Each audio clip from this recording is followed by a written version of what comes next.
انتقادات على رياض محرز منذ زمان، مش اليوم. في 2019 انتقادات كانوا موجودين حتى اليوم.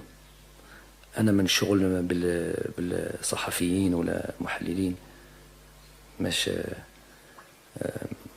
أنا شغل في الميدان مع اللاعبين.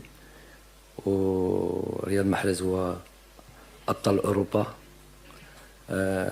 ما عنده ولا مشاكل مع هذوك الانتقادات. معروفين الناس اللي يتكلموا على رياض ولا فريق ولا عليا ولا ما نشغلوش معاهم.